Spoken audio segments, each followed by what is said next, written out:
សួស្តីអ្នកនរគ្នាខ្ញុំមកវិញហើយជាមួយនឹងវីដេអូថ្មីថ្ងៃនេះខ្ញុំធ្វើវីដេអូនិយាយពីនៅប្រទេសកូរ៉េដែរប៉ុន្តែជាលក្ខណៈដើរលេងនិងដើរកម្សាន្តនៅប្រទេសកូរ៉េហើយនៅក្នុងវីដេអូនេះខ្ញុំជាមួយនឹងមិត្តភក្តិខ្ញុំដើរលេងនៅម្ដុំចិត្តផ្ទះពួកខ្ញុំនៅដែរប្រហែលជាកន្លះគីឡូ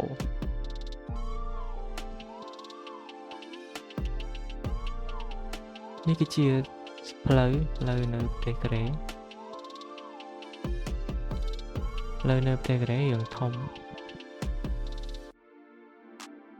ហើយឥឡូវហ្នឹងពួកខ្ញុំកំពុងតែចាំ stop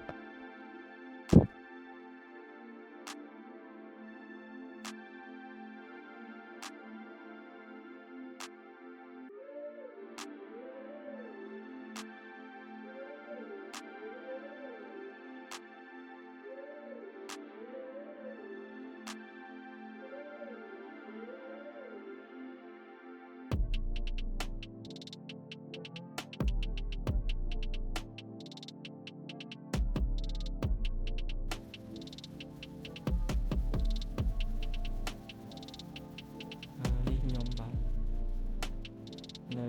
ខែនេះអាចខែក្តៅនេះយើងអាចពាក់ខែដីខ្លីបានបើនិយាយពីរដូវវិញបើសិនជារដូវក្តៅគឺក្តៅខ្លាំងមែនទេត្រជាក់ខ្លាំងហើយខ្ញុំចូលចិត្តពាក់កាបូបមួយមកសួរខ្ញុំដាក់វាបានក្នុងកាបូបនេះមានវិញ្ញាណដាក់ទូរស័ព្ទដាក់កាមេរ៉ាដាក់អីចឹងទៅហើយមានមួកមួយមកហើយនេះគឺផ្លូវនៅប្រទេសគឺគេមានផ្លូវទៅហើយនឹងផ្លូវមកផ្សេងគ្នានេះខ្ញុំដើរនៅលើស្ពាន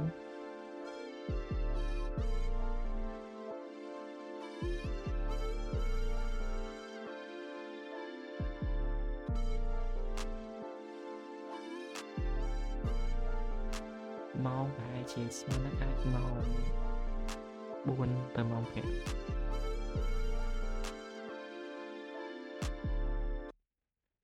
នេះផ្លូវមួយគេផ្សេងទៀតផ្លូវ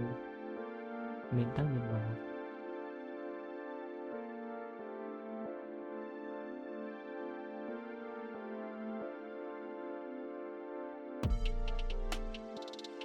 ខ្ញុំដើរជាមួយមិត្តភក្តិខ្ញុំបដានិយាយបដា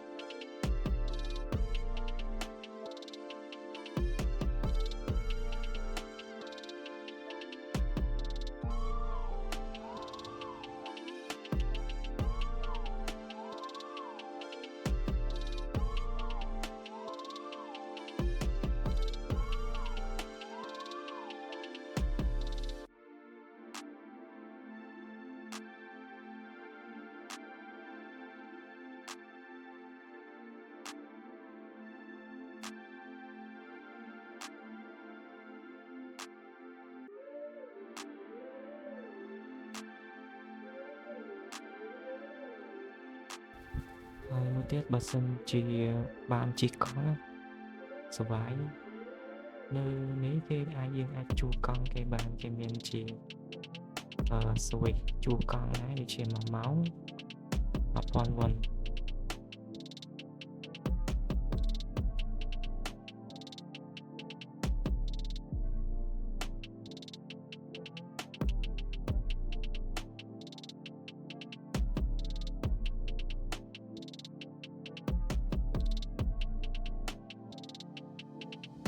វីដេអូរបស់ខ្ញុំមានតែប៉ុណ្្នឹងឯងហើយសង្ឃឹមថាជួបគ្នានៅវីដេអូក្រោយទៀតបាយបាយ